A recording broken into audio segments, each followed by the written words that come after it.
I have a review for you today, and it's something that I am super excited about, something that I've wanted for a really long time. So today we're talking about the BougeRV 12-volt refrigerator.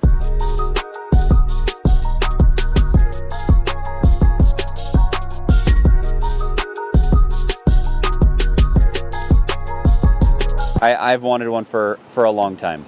This is their newest one, their newest release, and it's their Rocky series. So it's even more than before tailored for those that are campers, full-time overlanders, travelers, 4x4s, all that kind of stuff, because it's built tougher than some of their other ones. So this kind of has a stainless steel coating, and it's just a really, really tough and durable fridge for these types of adventures. So first thing first, let's just get right into the features of this thing, and I'll show you around the fridge, show you everything that I've learned about it so far and things that I've experienced with it, and we'll start from there. So this new Rocky series they're doing, they have 4 different sizes available for it.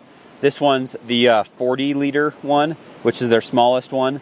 And then they have, I had to look this up, but they have a 52-liter, a 65-liter, and a 78-liter. So some of those are freaking huge if you really had to carry that much stuff. The reason that I picked their smallest one, the 40-liter, is because most of the time we're doing overnight camping trips. So we love a few times a year, we will do a more overland style trip where we travel across a couple different states maybe, and we're doing some off-grid stuff. We're doing multiple days at a time. The other reason I chose the 40-liter is because I actually have some height restrictions in my build personally. So I run a tonneau cover and then some low set crossbars with the tent on top of it. So I only have so much height here in the bed, and so the 40-liter just gives a little bit of extra space here to where it can still open just fine, and you can still have access to it.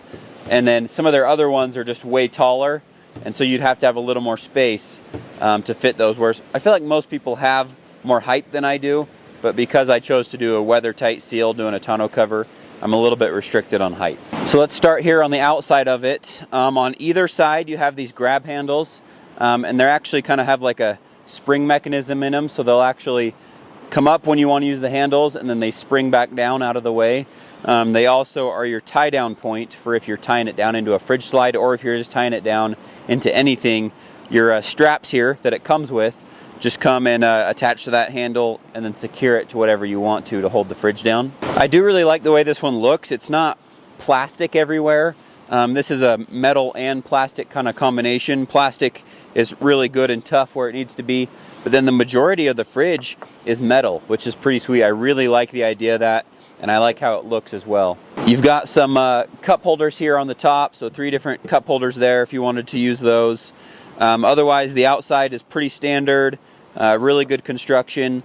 Up here in the front is where you have your plugs. So that's your main power source plug that runs to a 12-volt connection. It comes with both. So this one runs into a 12-volt connection that I've got plugged into my power station, but then it comes with 110 power as well. So same plug on this end, and then it runs to a 110 outlet if you were powering it that way as well. Your next connection down here is your solar connection.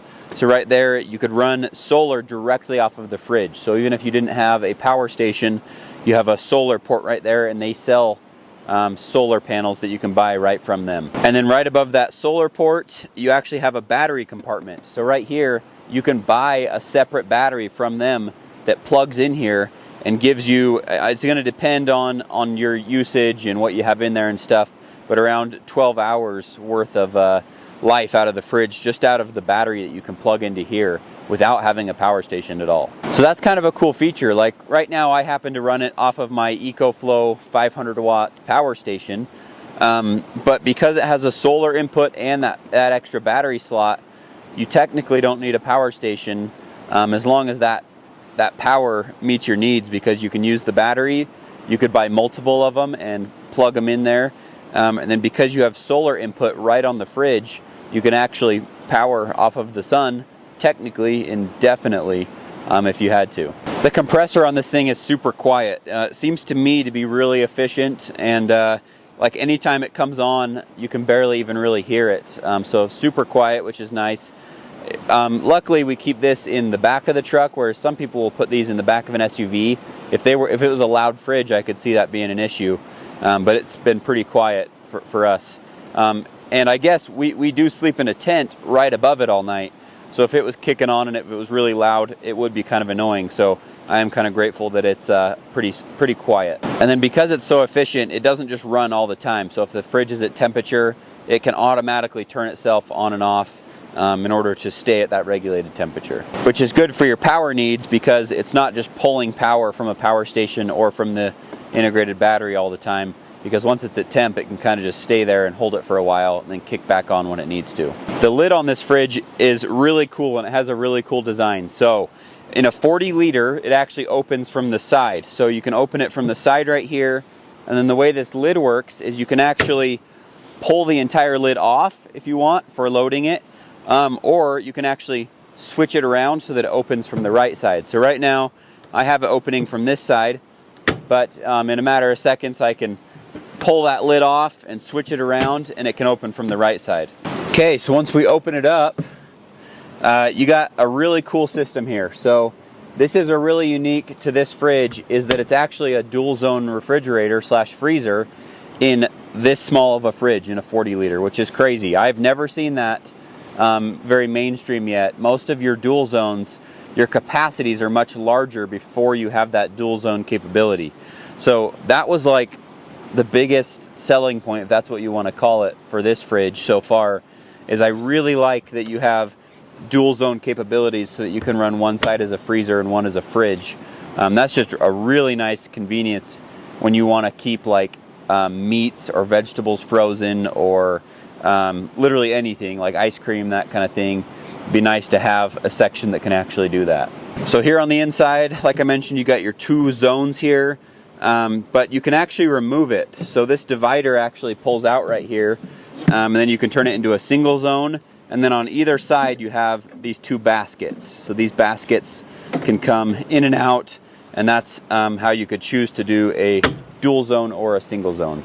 And then it's also got a drain plug here in the bottom, so if stuff spilled or you ended up with some water in there or anything, you got a drain plug out the bottom that's kind of convenient.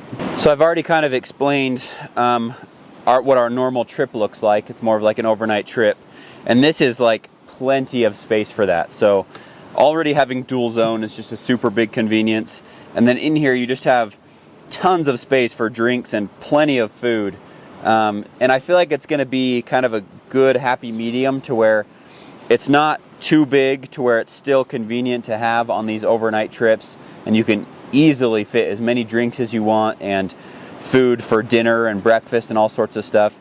But then on our overland trips, I feel like we're still going to be able to stuff quite a bit of stuff in there. And then the trips we do, we're rarely off grid for more than like 2 days at a time before we then like hit a town or something. So it's pretty easy for us to be able to refuel back up on stuff, fuel literally for the truck, and then food at grocery stores and stuff. So this should be plenty of capacity for what we do. And I'm glad, because I wanted something that could kind of do both, where we could do these overnighters and we could still do more lengthy trips that are days at a time and still have enough capacity to fit food and drink in there.